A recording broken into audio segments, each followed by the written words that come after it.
மாறுவதை புரிந்து கொள்வது. என்ன பிரச்சனை? மாற்றத்தை நாம் புரிந்து கொள்வது இல்லை. உறவுகள் மாறிக்கொண்டே இருக்கும். 5 வயசுல பையன் சொல்லுவான், எங்க அப்பா தான் சூப்பர் அப்பா. 5 வயசு. 10 வயசானா சொல்லுவான், எங்க அப்பா நல்லவரு, அப்பப்பா கத்துவாரு.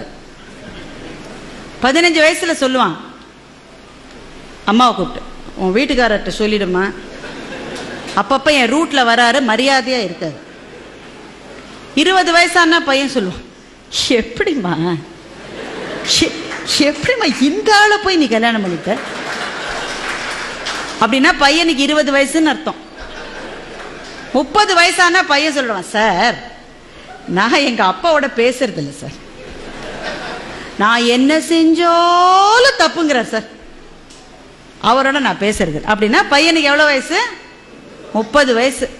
அதே பையனுக்கு 40 வயசு ஆயிடுச்சுன்னா அவனுக்கே அப்ப குழந்தைகள் இருக்கும். அப்ப சொல்லுவான், எங்க அப்பா கத்திக்கிட்டே தான் இருப்பாரு, ஆனா பாவம் நல்லவருன்னா அவனுக்கு 40 வயசு ஆயிடுச்சுன்னு அர்த்தம்.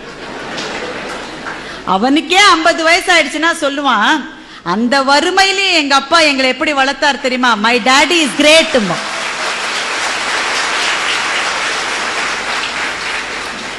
எங்க அப்பா கிரேட்னு 5 வயசுல சொன்னது சார், திரும்பி வரதுக்கு 45 வருஷம் ஆயிருக்கு பாருங்க. இதுதான் மாற்றம். இந்த மாற்றம் உறவுகளில் உண்டு, நட்பிலே உண்டு, வாழ்க்கையின் செல்வ நிலைகளிலே உண்டு. எல்லாத்திலையும் மாற்றம் வரும்.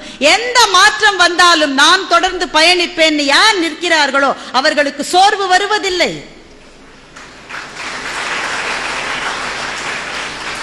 மாற்றங்கள் இருக்கின்றதே, அது நதியிலே கலக்கின்ற கழிவை போல.